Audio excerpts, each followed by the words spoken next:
Saya kembali tentang ilmu ini, ikhwan fillah, jazakumullah. Imam Asy-Syafi'i rahimahullah telah mengatakan, kata Imam Syafi'i rahimahullah, akhi, lan tanal al-ilma illa bisittatin, sa'umbika an tafsilha bi bayani, dzaka'un wa hirsun wa ijtihadun wa bulghatun wa irsyadu ustadin wa tulu zamani.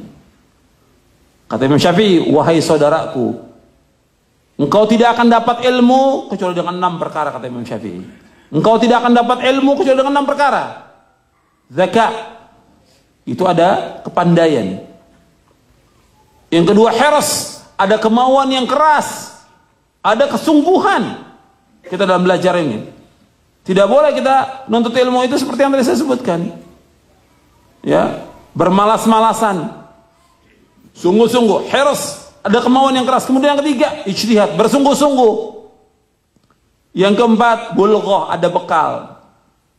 Dulu para ulama, mereka ingin belajar ke satu tempat, perjalanan 1 bulan, itu sudah bawa bekal.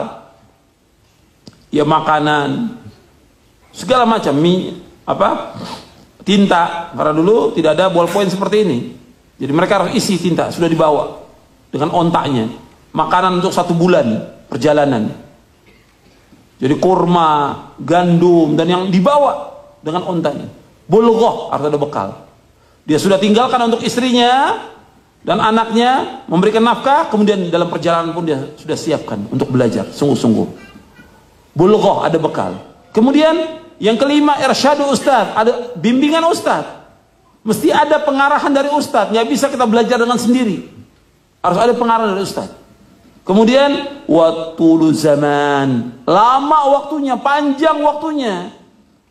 Jadi nggak bisa nuntut ilmu itu hanya sebentar. Sekarang sebagai pembukaan, nggak bisa nuntut ilmu dalam daurah 2 hari sudah dapat seluruh ilmu di kepalanya. Tidak mungkin, mustahil. Daurah 2 hari mendapatkan ilmu semuanya. Ini hanya miftah, pembuka saja, supaya antum sungguh-sungguh belajar tentang Islam ini. Belajar Quran was sunnah menurut pemahaman salaf yang nanti saya akan sebutkan lagi. Tentang nasihat para ulama untuk berpegang pada itu.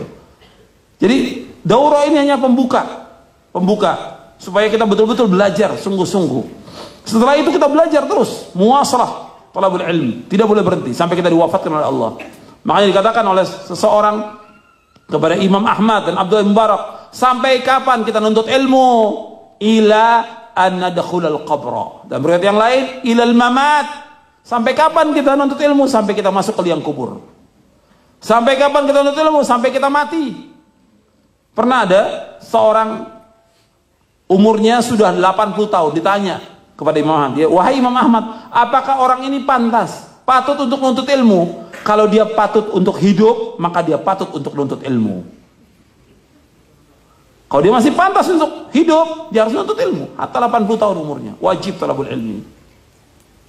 Jadi nggak bisa dikatakan sekarang gilirannya anak muda nuntut ilmu, tidak. Orang tua wajib nuntut ilmu agar mereka paham tentang Islam ini.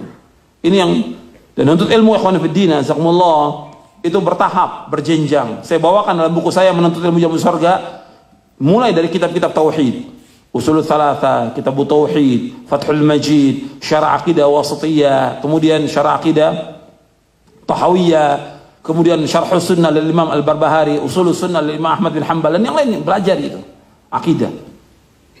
Kemudian baru nanti yang lainnya, kitab fikih antum juga pelajari. Cari kitab-kitab fikih yang ringkas seperti Al-Wajiz yang ditulis oleh Abdul Azim Badawi, Al-Wajiz fi Fiqh Sunnah wal Kitab Al-Aziz oleh Syekh Dr. Abdul Azim Badawi.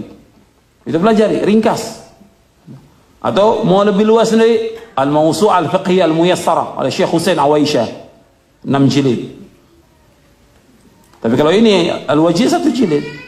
Ditambah lagi nanti dengan fikih kitab-kitab yang lainnya. Yang penting kita tahu yang benar, yang hak, yang rajih dari pendapat para ulama. Tapi mesti ada bandingan dari kitab-kitab yang lain.